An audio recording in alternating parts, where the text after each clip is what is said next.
Hi everybody, it's me सुमन मलिक और आज इस वीडियो में डिस्कस करने वाले हैं सुसाइड का टॉपिक, जिसे हिंदी में आत्महत्या कहा जाता है। तो सुसाइड क्या होती है, इसकी डेफिनेशन क्या होती है और इससे रिलेटेड जितने भी इम्पॉर्टेंट क्वेश्चंस बनते हैं जो जिससे सवाल आते हैं वो सब हम देखने वाले हैं। जैसे कि व्हाट इज़ सुसाइड, सुसाइड की डेफिनेशन क्या है, और what is attempt to suicide की भी सुसाइड अटेम्प्ट करना क्या होता है, और अगर आप जिंदा बच जाते हैं सुसाइड अटेम्प्ट करने से तो आप पे क्या कानूनी कार्रवाई की जाती है, इसके इफ़ेक्ट क्या होते हैं, और what is abetment of suicide जो सेक्शन 306 ऑफ द आईपीसी में बताया गया है कि किसी को आत्महत्या करने के लिए उकसाना। अगर आप किसी पर्सन को आत्महत्या करने के लिए उकसाते हैं तो आप पे क्या चार्जेस लगते हैं, आप पे क्या कॉन्सिक्वेंसेस होते हैं, ये हम देखेंगे। Next question, what is abetment of suicide of child और इंसेन पर्सन। अगर किसी बच्चे को जो 18 साल से कम होता है या फिर जो इंसेन है या फिर मेंटली इल है, अगर ऐसे पर्सन को सुसाइड करने के लिए उकसाया जाता है, अबेट किया जाता है, तो उस सिचुएशन में अबेटर पे क्या चार्जेस लगते हैं। Next question, what is euthanasia. Euthanasia क्या होता है, जो एक्टिव और पैसिव यूथेनेशिया होता है वो क्या समझा जाता है कि भी क्या या ये इंडिया में अलाउड है या नहीं है, या क्या इसे लीगल समझा जाता है, ये सब हम देखेंगे।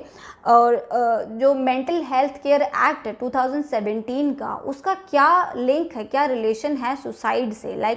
किस तरह के अटेम्प्ट टू सुसाइड को हम ऑफेंस नहीं समझते हैं, तो इसका और मेंटल हेल्थ केयर एक्ट का लिंक है, वो सब हम देखेंगे इसमें। और जो हमारा फंडामेंटल राइट है, right to life, article 21 of the constitution, क्या वो राइट टू डाई को भी इंक्लूड करता है। तो ये सब केस लॉज के अंदर बताए गए हैं, उसी के थ्रू मैं आपको डिस्कस करूँगी, आपको एक्सप्लेन करूँगी ये सारा। और सुसाइड से जो रिलेटेड वर्ल्ड पर्सपेक्टिव है कि भाई किस किस कंट्री में सुसाइड को ऑफेंस समझा गया है और किसी में अबेटमेंट ऑफ सुसाइड को ही ऑफेंस समझा गया है, ये सब हम देखेंगे इसमें। All we see with the help of the case laws. तो चलिए देखते हैं। फर्स्ट क्वेश्चन जो है, व्हाट इज़ सुसाइड, की आत्महत्या क्या होता है।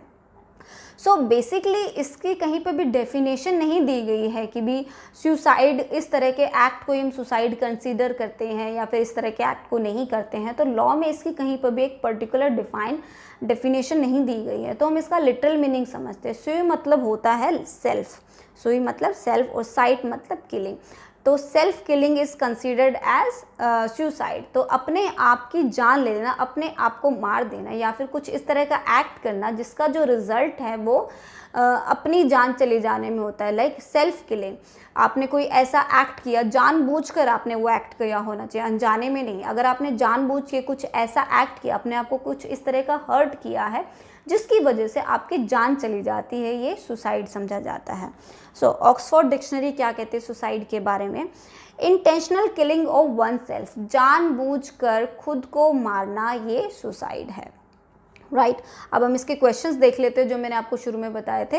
What is abetment of suicide of child और इंसेन पर्सन, ये सेक्शन 305 ऑफ द आईपीसी में बताया गया है कि अगर किसी चाइल्ड को, इंसेन पर्सन को, या फिर जो पर्सन इंटॉक्सिकेटेड है, जो नशे में है, या फिर who is unable to understand the consequences of the act, जो एक्ट के कॉन्सिक्वेंसेज या रिजल्ट को नहीं समझ पाए, ऐसे किसी पर्सन को, या फिर जो मेंटली इल है, जिसके सोचने समझने की क्षमता ऐसी नहीं है जो उस एक्ट को समझ सके, अगर ऐसे किसी पर्सन को आप उकसाते हैं, अबेट करते हैं कि वो सुसाइड अटेम्प्ट कर ले, तो ये जो ऑफेंस है ये ग्रेव समझा जाता है। क्यों ग्रेव समझा जाता है? क्योंकि यहाँ माइनर की बात होती है, चाइल्ड की बात होती है, इंसेन पर्सन की बात होती है, एक नॉर्मल पर्सन की बात नहीं, इसलिए इसे ज़्यादा ग्रेव समझा जाता है। तो इस ऑफेंस के अंदर अबेटर पे जो है उसको पनिशमेंट क्या मिलती है, या तो उसे लाइफ इम्प्रिजनमेंट मिल सकती है, डेथ मिल सकती है, या फिर 10 साल तक की सज़ा मिल सकती है, और साथ ही साथ उसे फाइन भी होता है। सो चाइल्ड वही 18 years of age, under 18 years of age, जो 18 साल से कम है उसे चाइल्ड समझा जाता है। और इंसेन या इंटॉक्सिकेशन पे ऐसा कोई रूल नहीं है कि भी कोई एज का कोई रूल नहीं है। तो इंटॉक्सिकेशन तो वो डिपेंड करता है कि वो उसने अपनी मर्ज़ी से लिया है या फिर उसने किसी और के द्वारा फोर्सफुली आकर, और इंटॉक्सिकेशन में क्या वो जो नेचर है, जो एक्ट है, उसको समझ पा रहा है या नहीं पा रहा। अगर वो नहीं समझ पा रहा, he is not capable to understand the act, तो उसके अंदर अगर कोई उसे अबेट करता है, कि उसे उकसाता है कि वो सुसाइड अटेम्प्ट कर ले, अपनी जान खतरे में डाले, अपने आप को मार ले, हानि पहुंचा ले, तो वहाँ उस पर्सन पे, अबेटर पे ये चार्जेस लगाए जाते हैं। राइट इसमें इतना ही है कि उसे लाइफ इम्प्रिजनमेंट मिल सकते हैं। इट्स कोर्ट ऑफ सेशन इसका ट्रायल चलेगा। ये कॉग्निजेबल ऑफेंस है। कॉग्निजेबल होता है that a person can arrest you without warrant, बिना वारंट के भी आपको अरेस्ट किया जा सकता है। ये अबेटमेंट ऑफ बिना वारंट के भी आपको अरेस्ट किया जा सकता है, ये कॉग्निजेबल होता है, राइट। सो हम नेक्स्ट क्वेश्चन देखते हैं, what is abetment of suicide. Suicide को अबेटमेंट क्या होता है, लाइक सुसाइड करने के लिए उकसाना किसी को, this is abetment of suicide. ये सेक्शन 306 ऑफ द आईपीसी में बताया गया है, किसी को आत्महत्या करने के लिए उकसाना। अब अगर आप किसी को उकसा रहे हैं तो आपका एक डायरेक्ट इन्वॉल्वमेंट होना चाहिए उससे। ऐसे नहीं कि आपने मजाक में कोई बात कह दी हो लेकिन वो पर्सन समझ कुछ और गया हो और उसने उसकी वजह से सुसाइड अटेम्प्ट कर ली है, तो यहाँ पर आप पे अबेटमेंट और सुसाइड के चार्जेस बिल्कुल नहीं लगेंगे। एक डायरेक्ट लिंक होना चाहिए उसकी सुसाइड और आपके अबेटमेंट के बीच में, राइट। तो सबसे पहले हम इसके इंग्रेडिएंट समझ लेते हैं, वो क्या होते हैं इंग्रेडिएंट। देखिए, डिसीज्ड कमिट सुसाइड, जो पर्सन मरा है उसने सुसाइड अटेम्प्ट करके मरा है, वो किसी और रीज़न की वजह से नहीं मरा है कि भी सपोज करिए एक्सीडेंट होकर मर गया है, तो इसे हम सुसाइड नहीं कहेंगे। आपकी बातों की वजह से, आपकी एक्टिविटीज़ की वजह से या आपके व्यवहार की वजह से उस पर्सन ने सुसाइड अटेम्प्ट करी है, ये एक लिंक होना चाहिए, राइट। अब नेक्स्ट है एक्यूज इंस्टिगेट और अबेटेड फॉर कमिटिंग सुसाइड। जो एक्यूज है, जिसने इसे उकसाया उस पर्सन ने, या तो उसने अबेट किया या उसे इंस्टिगेट किया है। अबेट होता है टू प्रोवोक, इंस्टिगेट होता है टू प्रोवोक, और अबेट होता है टू एक्ट ऑफ अर्जिंग, यानी किसी को आप अर्ज करते हैं कि आप ऐसा कर लीजिए। और इंस्टिगेट होता है प्रोवोक करना, आप उसे कुछ ऐसा कहते हैं गुस्से में आकर या किसी जानबूझकर सोच समझकर आप उसे कुछ ऐसा कहते हैं जो आपको पता है कि उस आपके कहे जाने का रिजल्ट ये हो सकता है, ये इंस्टिगेट होता है। और अबेट होता है अर्ज करना, आप किसी को कुछ ऐसा लाइक आप विद एंगर नहीं कहते हैं लेकिन आप उसको ये चीज़ बोलते ज़रूर हैं कि आप ऐसा कर सकते हैं, या फिर आपकी बातों का इनडायरेक्ट मीनिंग वो होना चाहिए जो उसके रिजल्ट में नज़र आता है, राइट। नेक्स्ट है डायरेक्ट इन्वॉल्वमेंट। अब आपकी बातों का और उसकी डेथ का एक डायरेक्ट इन्वॉल्वमेंट होना चाहिए। जो उसने सुसाइड करी है वो आपकी बातों से इन्फ्लुएंस होकर, या फिर आपने जो उसके साथ व्यवहार किया है, अच्छा बुरा जो भी व्यवहार करा है, ऑफकोर्स अच्छा तो नहीं किया होगा, बुरा ही किया होगा उसके साथ कुछ, तभी जिसकी वजह से उसने वो सुसाइड अटेम्प्ट किया है। तो यहाँ पर मेंस रिया होता है। Mains Riya is mental intention. तो आपका वो जो आपने एक्ट जो उसके साथ व्यवहार किया है उसके पीछे आपकी एक मेंटल इंटेंशन होनी चाहिए, मेंस रिया होनी चाहिए, जिसकी वजह से वो रिजल्ट उसे मिला है, right. So, to abet the commission of the suicide, abater will be liable under section 511 of the IPC। तो जैसे कि आपको पता ही होगा जो अबेटर है, अबेटमेंट है, सेक्शन 107 और 108 में बताया गया है। तो यहाँ पर हम अबेटमेंट में सेक्शन 306 के साथ हम सेक्शन 107 और 108 नहीं पढ़ेंगे। क्यों? क्योंकि ये जो ऑफेंस है ये थोड़ा अलग तरीके का ऑफेंस, और वहाँ पे जो अबेटमेंट बताए गए वो एक डिफरेंट तरीके का ऑफेंस होता है। तो हम सेक्शन 306 के साथ सेक्शन 511 को पढ़ते हैं। तो ये चीज़ ज़रूर आप ध्यान रखिएगा, ये एक इम्पॉर्टेंट चीज़ है। कई बार पूछ लेते हैं सेक्शन 306 के साथ कौन सा सेक्शन पढ़ा जाता है, तो ये 511 है, राइट। अब इसमें पनिशमेंट क्या होती है? इसमें 10 साल तक की सज़ा मिल सकती है, फाइन भी होता है साथ में, और ये कॉग्निजेबल ऑफेंस है, it's a non compoundable offence and it's a non bailable offence, और कोर्ट ऑफ सेशन इसे ट्राई करती है, राइट। और अगर मैं आपको इसको 306 का कोई एग्जांपल दूँ तो ये हो सकता है, जैसे सबको पता है कि सती प्रथा थी पहले हमारे देश में। उसमें क्या होता था, जो विडो होती थी उसे उसके हस्बैंड की चिता के साथ ही जला दिया जाता था। तो ऐसे सिचुएशन में जो उसके रिलेटिव्स हैं जिन्होंने ऐसा किया है महिला के साथ, उसको फोर्सफुली सुसाइड कमिट करने की कोशिश करवाई है, तो उसके रिलेटिव्स पे सेक्शन 306 के चार्जेस लगेंगे। और जो मैंने आपको इसमें मेंसरिया के बारे में बताया कि एक डायरेक्ट लिंक होना चाहिए, एक मेंटल इंटेंशन होनी चाहिए, बैड इंटेंशन होनी चाहिए जिसकी वजह से वो सुसाइड अटेम्प्ट करता है। तो कई बार ऐसा होता है कि आपने जो कहा है, आपने जो उसके साथ किया है, वो उस मोटिव से, इस पर्पज़ से नहीं किया कि वो सुसाइड अटेम्प्ट कर ले। हो सकता है आपने उसके भले के लिए कुछ कहा हो, जैसे कि कई बार क्या होता है कि पेरेंट्स जो है या आपके जो नियर रिलेटिव्स होते हैं या फिर फ्रेंड्स होते हैं, वो आपके भले के लिए कुछ कहते हैं या आपके साथ कुछ करते हैं, एक्टिविटी करते हैं, आपको समझाने के लिए कुछ कहते हैं, लेकिन आपका उन चीज़ों का, उन बातों का कुछ और असर होता है, जिसकी वजह से अगर आप कोई ऐसी हरकत कर देते, कोई ऐसा एक्ट कर देते जिससे कि आपकी डेथ हो जाती है, आप सुसाइड अटेम्प्ट कर लेते हैं, तो वहाँ पर आपको 306 के चार्जेस नहीं लगेंगे, अबेटमेंट के चार्जेस नहीं लगेंगे, क्योंकि यहाँ पर मेंसरिया नहीं है, मेंटल इंटेंशन नहीं है इस एक्ट के अंदर। सो ये सारा था इसके अंदर। नेक्स्ट अगर मैं इसमें केस बताऊँ आपको, वो है एम मोहन वर्सेस स्टेट। ये 2011 का केस था। इसमें कोर्ट ने जो है कुछ टेस्ट एक्सप्लेन करे थे। टेस्ट क्या होते हैं, जो मैंने अभी आपको इसके इंग्रेडिएंट में ही बताया कि भी मेंटल इंटेंशन का होना ज़रूरी है, एक डायरेक्ट लिंक का होना ज़रूरी है, एक्यूज्ड और डिसीज्ड के एक्ट के बीच में डायरेक्ट लिंक होना चाहिए एक्टिविटीज़ का। ऐसे नहीं है कि किसी ने मजाक में कुछ कहा हो और वो गलत समझ के उसने सुसाइड अटेम्प्ट कर लिया, तब आप उस पर सेक्शन 306 नहीं लगा सकते हैं, राइट। सो नेक्स्ट क्वेश्चन देख लेते हैं, what is attempt to suicide. मतलब सुसाइड अटेम्प्ट करना, मतलब आत्महत्या करने की कोशिश करना, ये है attempt to suicide. It's given in section 309 of the IPC। So अगर आप सुसाइड अटेम्प्ट करते हैं, अगर आप सक्सेसफुल होते हैं, तो आपका कोई कुछ नहीं बिगाड़ सकता, क्योंकि आप पे कार्रवाई करने के लिए आप खुद ही नहीं बचोगे, तो कोई आपको क्या पनिश करेगा। लेकिन अगर आपका एक्ट जो है फेल हो जाता है, तो आपको कोर्ट पकड़ लेगा। वो कैसे, देख लीजिए, क्योंकि ये एक ऑफेंस कंसीडर किया गया है। Like attempt to suicide is a offence.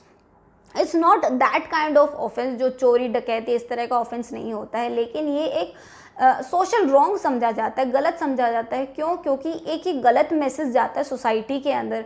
अगर लोग इस तरह से सुसाइड अटेम्प्ट करने लग जाएंगे, तो जिसको भी ज़्यादा परेशानी है वो यही सोचेगा इसका जो लास्ट मेरा रिलीफ है वो सुसाइड अटेम्प्ट करके मिल जाएगा। तो इसीलिए इसे पनिशेबल बनाया गया है, जिससे कि जो लोग हैं ऐसा करने से डरें। तो इसमें ज़्यादा पनिशमेंट नहीं दी गई है। इसमें 1 साल तक की सज़ा है, और इसमें फ़ाइन लगाया जा सकता है, या फिर दोनों चीज़ हो सकती है, सज़ा भी और फाइन भी, राइट। सो अगर डेथ से एस्केप हो जाता है, और इसमें क्या है, हाँ, इसमें यह है कि अगर आप सुसाइड अटेम्प्ट करते हैं, directly it's attempt to suicide हो जाएगा। या फिर आप कोई ऐसा एक्ट करते हैं जिससे हेल्प मिलती है आपको मरने में, हो सकता है। देखिए, एक होता है कि आप इंस्टेंट कोई एक्ट करते हैं, आपने सुसाइड अटेम्प्ट हो गई, या फिर आप धीरे धीरे कुछ ऐसा सब्सटेंस लेते हैं, कुछ ऐसा खाते हैं जिसका आपको पता है रिजल्ट मेरा ये होने वाला है कि मैं मर जाऊंगा, तो this is also considered as attempt to suicide, right. और इसमें क्या है, it's a cognizable offense, like it's a bailable offense. इसमें पनिशमेंट ज़्यादा नहीं है, उस तरह का ऑफेंस नहीं है, तो then of course it's a bailable offense and it's triable by any magistrate. कोई भी मजिस्ट्रेट इन्हें ट्राई कर सकता है। And again it's a non compoundable offense, इसमें समाधान का प्रावधान नहीं है।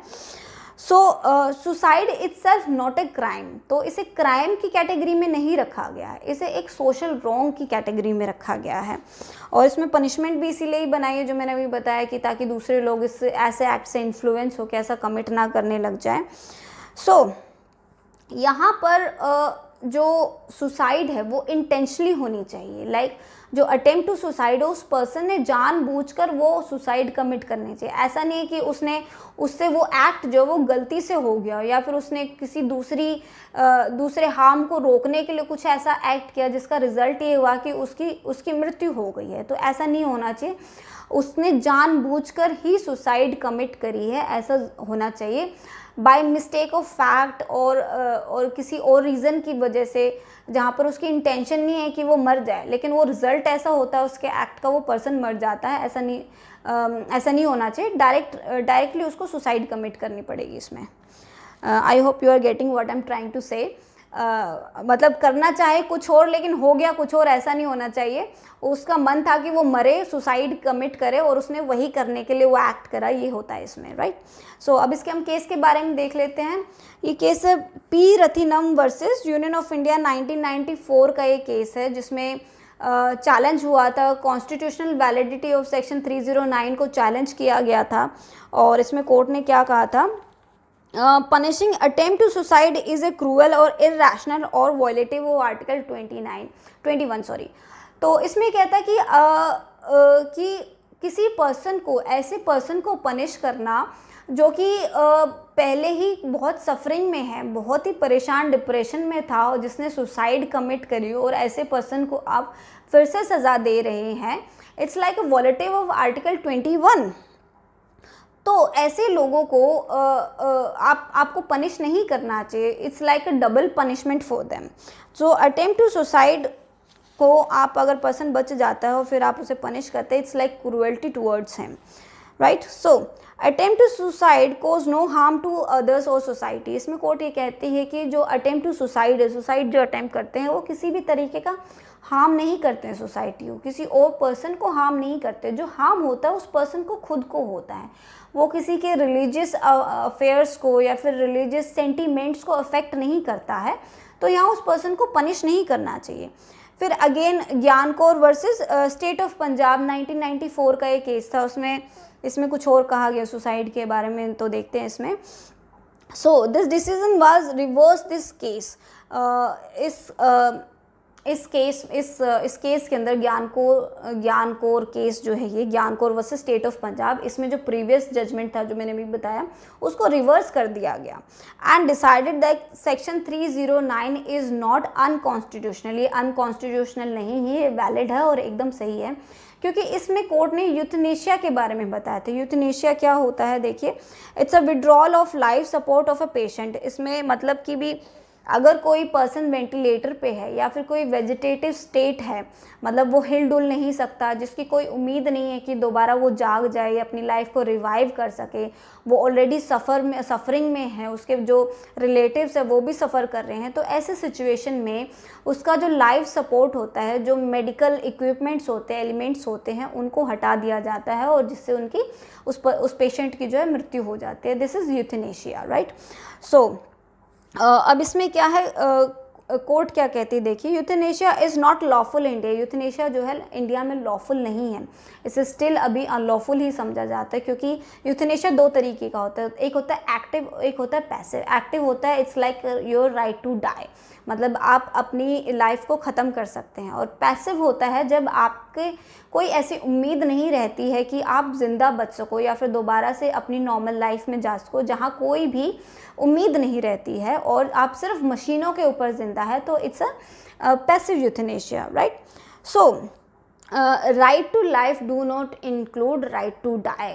राइट टू लाइफ जो आर्टिकल 21 ऑफ द कॉन्स्टिट्यूशन में दिया गया है, वो कहीं पर भी राइट टू डाई को इंक्लूड नहीं करता है। सो इसका नेक्स्ट जो एक और इम्पॉर्टेंट केस है, this is Aruna Ramchandra versus Union of India 2011 का ये केस था। इसमें पैसिव यूथनेशिया के बारे में बताया था, जो मैंने अभी आपको बताया, जो लाइफ सपोर्टिव एलिमेंट्स होते हैं, मेडिकल एलिमेंट्स, इक्विपमेंट्स होते हैं, उनको हटा दिया जाता है। दिस इज़ पैसिव यूथनेशिया, और ये it should be allowed in India. तो कोर्ट ने कहा था it should be allowed in our country in certain situation, मतलब कुछ तरह के सिचुएशंस में ही अलाउड करना चाहिए। ऐसे नहीं कि कुछ सालों से कोई पर्सन अगर वेंटिलेटर पे है या इस तरह की कंडीशन में है तब भी आप अलाउड कर दोगे। एक स्ट्रिक्ट स्क्रूटनी होनी चाहिए, कोई पैनल बनाना चाहिए ताकि वो एग्जामिन कर सके कि सच में ऐसी कंडीशन है या नहीं है उस पेशेंट की, तो स्ट्रिक्टनेस होनी चाहिए, राइट।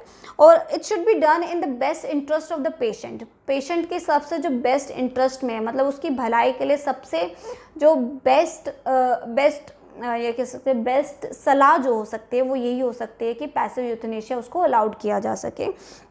सो इस तरह की पावर, इस तरह के डिसीजन देने की पावर जो है हाई कोर्ट के पास है। Article 2 to 6 of the constitution, अगर ऐसी कोई सिचुएशन अराइज होती है तो जो हाई कोर्ट है वो इस तरह के डिसीजन दे सकता है, राइट। अब देखिए 2018 का क्या पर्सपेक्टिव रहा इसके बारे में। 2018 में एक केस था सुप्रीम कोर्ट में, जिसमें कोर्ट ने एक स्टेप फॉरवर्ड लिया इस सुसाइड वाले टॉपिक में। वो ये कहा था कि भी इसको suicide is not a crime, crime नहीं है अपने आप में, क्योंकि बिकॉज ये जो वर्डिक्ट था 2018 का, ये लिंक करता है राइट टू लाइफ और right to life live with the dignity. अगर कोई पर्सन डिग्निटी के साथ, आत्मसम्मान के साथ नहीं जी पा रहा है तो उसे राइट टू डाई भी होना चाहिए, डिग्निटी के साथ वो मर भी सकता है, ऐसा कोर्ट ने ये कहा था। तो लिंक था ये एक्चुअली, बेसिकली कोर्ट ने स्पेशली ये नहीं कहा था that any person can have the right to die also, ऐसा नहीं कोर्ट ने कहा था। सो कोर्ट ने ये डिसाइड किया था कि अगर कोई पर्सन ऑलरेडी स्ट्रेस है, सीवियर पेन में है, मेंटल इलनेस है, उसे मेंटल या स्ट्रेस है, परेशान है, सफरिंग में है, अगर कोई पर्सन ऐसा सुसाइड अटैम्प्ट कर लेता है और दोबारा से अगर वो बच जाता है इस सुसाइड अटैम्प्ट में, तो कोर्ट उसे अगर पनिश करते तो इसके लिए वो डबल सफरिंग हो गया। ऑलरेडी एक तो वो परेशान है और फिर दोबारा से कोर्ट अगर उसे पनिश करता है तो उसके लिए डबल पनिशमेंट हो जाती है। तो ये अराउंड 134 पेजेस का ये जजमेंट था। इसमें जस्टिस DY चंद्रचूड़ सर ने इन्होंने डिसीज़न दिया था, जिसमें कोर्ट ने ज्ञान कौर जो केस था उसके डिसीज़न को भी रिव्यू किया था, लाइक चेक करा था इसमें जो बताया था। सो कोर्ट ने कहा था right to life do not include right to die, right. सो अब कोर्ट ये कहती है कि यूथनेशिया से रिलेटेड या फिर राइट टू डाई से रिलेटेड अगर कोई लॉ बनाने का अधिकार है वो पार्लियामेंट के पास है, वो कोर्ट के पास नहीं है। और इसके लिए कोर्ट ने पार्लियामेंट ने ऑलरेडी एक एक्ट बनाया हुआ है, मेंटल हेल्थ केयर एक्ट 2017 का एक्ट है। उसमें सेक्शन 115 क्लोज ए ये बताता है अगर कोई पर्सन जो है ऐसी कंडीशन में मेंटल स्ट्रेस की वजह से या फिर परेशानियों की वजह से, जेन्युइन रीजंस की वजह से कोई सुसाइड अटेम्प्ट करता है तो उस पे हम इस ऑफेंस के चार्जेस नहीं लगाएंगे, उसको हम इसमें पनिश नहीं करेंगे, क्योंकि ऐसे पर्सन को केयर की ज़रूरत होती है, रिहैबिलिटेशंस की ज़रूरत होती है, उसको एक प्रॉपर गाइडेंस की ज़रूरत होती है। और ये गवर्नमेंट की रिस्पॉन्सिबिलिटी बनती है कि ऐसे लोगों के साथ एक अच्छा व्यवहार एक ट्रीट करे, उन्हें गाइडेंस प्रोवाइड करे, तो उस पे ऑफेंस के चार्जेस ना लगाए जाए। तो ये सारा इसमें कोर्ट ने कहा था। सो नेक्स्ट इसमें कोर्ट ने एक स्पेशली ये लाइन बोली थी, a person who attempt to suicide is a victim of circumstances not the offender. तो जो पर्सन सुसाइड अटेम्प्ट करता है वो विक्टिम होता है एक्चुअली, वो कोई विक्टिम ऑफ द सर्कमस्टांसेस होता है, वो कोई ऑफेंडर नहीं होता है। तो इसलिए भी उस पर चार्जेस नहीं लगाने चाहिए अटेम्प्ट टू सुसाइड के, राइट। सो नेक्स्ट हम देख लेते हैं इसमें वर्ल्ड व्यू क्या है, इसमें वर्ल्ड पर्सपेक्टिव क्या है सुसाइड के बारे में। देखिए अब हर कंट्री में इसे एज ए ऑफेंस नहीं समझा गया है, कईयों में इसे लाइक राइट टू डाई भी इंक्लूड किया गया है राइट टू लाइफ के साथ, क्योंकि कुछ सिचुएशन ऐसी होती है पर्सन जो डिग्निटी के साथ नहीं जी पाता है तो उसे आराम से मरने का भी अधिकार होना चाहिए। इस तरह कई कंट्रीज़ में अलाउड है, बट मोस्टली कंट्रीज़ में अगर सुसाइड को ऑफेंस नहीं समझा गया है तो उसके अबेटमेंट को ज़रूर वहाँ पर ऑफेंस कंसिडर किया गया। और कईयों में तो बहुत ज़्यादा पनिशमेंट है, कुछ में थोड़ी भी है। तो चलिए कंट्री वाइज अब हम देख लेते हैं। फॉर एग्जांपल हम कनाडा का एग्जांपल लेते हैं। इस यहाँ पर सुसाइड को क्राइम नहीं समझा गया है, लेकिन किसी को सुसाइड करने के लिए एड करना ये पनिशमेंट है इसमें। यहाँ पर 14 ईयर्स की पनिशमेंट बताई गई है अगर आप किसी को एड करते हैं सुसाइड कमिट करने के लिए, राइट। नेक्स्ट है जापान को देखिए, committing suicide is illegal but not punishable. वहाँ पर इसे इलीगल ज़रूर माना गया लेकिन इसकी एज सच कोई पनिशमेंट नहीं बताई गई है। अब रशिया का एग्जाम्पल देखते हैं, inciting someone to commit suicide by threat, cruel और treatment of systematic humiliation is punishable. अगर आप किसी को सुसाइड कमिट करने के लिए प्रोवोक करते हैं आपके क्रूअल बिहेवियर की वजह से, या फिर आपने उसको धमकाया है, या फिर एक सिस्टमैटिक आपने एक क्रूअल ट्रीटमेंट किया, उसके साथ व्यवहार किया है जिसकी वजह से वो सुसाइड कर लेता है, तो ऐसे में आपको 5 साल की ही सज़ा हो सकती है। Again it's abetment of suicide. United States में देखिए, अब यूनाइटेड स्टेट्स का तो सभी को पता है कि वहाँ कोई रिटन लॉ नहीं है, हर स्टेट अपने हिसाब से लॉ को डेवलप करती है, जुडिशरी डेवलप करती है। तो it depends each and every circumstances, हर जो उसकी स्टेट के जो सर्कमस्टांसेस होते हैं, पर्सन के जो सर्कमस्टांसेस होते हैं, उस पर डिपेंड करके वो उसका डिसीजन देते हैं कि भी इसे पनिश किया जाए या नहीं किया जाए, राइट। अब स्विट्ज़रलैंड को देखिए, सुसाइड इज़ लीगल, सुसाइड वहाँ पर लीगल है, वहाँ पर इंडिया की तरह नहीं है कि वहाँ उसको पनिश किया जाएगा, बट वहाँ पर कुछ स्पेसिफिक रूल्स हैं। जैसे अगेन वही, अगर किसी को ज़बरदस्ती सुसाइड कमिट करवाई जा रही है या किसी के साथ इनह्यूमन बिहेवियर हो रहा है, तो वहाँ पर वो पनिशेबल हो जाता है, राइट। तो it's all depend on the circumstances of the person in which circumstances he commit the suicide. So ये सारा था सुसाइड के बारे में। तो जनरली यहाँ इसे एक लाइक अबेटमेंट ऑफ सुसाइड को ज़्यादा ग्रेव समझा जाता है, ना कि अटेम्प्ट टू सुसाइड को। तो ये सारा था सुसाइड के बारे में। आई होप कि वीडियो पसंद आई हो, और मैंने सारे ही इसके जो इम्पॉर्टेंट केस लॉज थे वो मैंने बताए। So please like, subscribe my channel and like my videos and comment also, because मैं सारे कमेंट्स देखती हूँ और मोस्टली सभी कमेंट्स का मैं रिप्लाई करती हूँ। थोड़ा लेट हो जाता है बट कर ज़रूर देती हूँ। तो so please subscribe my channel and see you next video.